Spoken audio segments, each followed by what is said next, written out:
If we wish to live and to bequeath life to our offspring, if we believe that we are to pave the way to the future, then we must first of all not forget.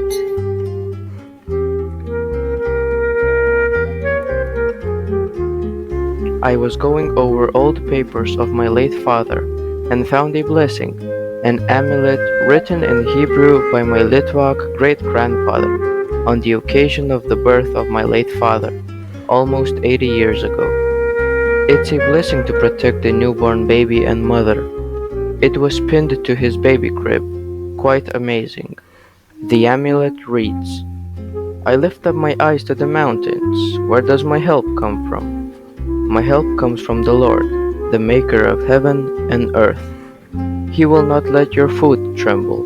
He who guards over you will not slumber. Indeed, he who watches over Israel will neither slumber nor sleep. The Lord watches over you. The Lord shelters you at your right hand. The sun will not harm you by day, nor the moon by night. The Lord will keep you from all bad. He will guard your soul. The Lord will guard you upon leaving and your coming, from now and forever.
The story of our tureen. This valuable tureen, made of white porcelain and decorated with blue elements, is an heirloom which has been passed down through the generations in my mother's family.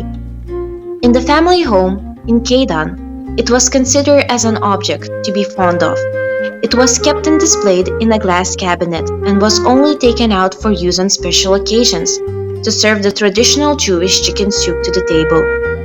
On Rosh Hashanah, the chicken soup would be served with round noodles, symbolizing the circular year. On Yom Kippur, it would be served with beef-filled dumplings, and on Passover, the traditional matzah bowls would accompany the soup. On weddings, the bride and the groom would commonly be served golden soup. In 1925, my grandmother, Rachel Leah Kaplan, passed away at a young age. After her death, the family decided to fulfill an old dream and to make Eliah to Eretz Israel. My grandfather, Chaim Leib Kaplan, who was a very neat person, packed their household goods, and was very proud that nothing had been broken during their journey to Israel, by ocean in an old ship, and then by land on trains and wagons. The family arrived in Israel and settled down in Atlit, an agricultural pioneer settlement at the time. When my grandfather passed away, my mother, Sonia Kaplan Etzkert, had the honor to receive the tureen, and she kept it carefully with loving care. Today, the tureen is proudly displayed at my sister Rachel Weinstein's home to tell the history to the next generations.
Rabbi Shlomo Feinzilber, born in 1871, killed on 28th of August in 1941, was a rabbi of Keidan. In Keidan he developed extensive public activities which elevated him to a position of leadership among the Orthodox Jews and made him one of the great rabbis of Lithuania.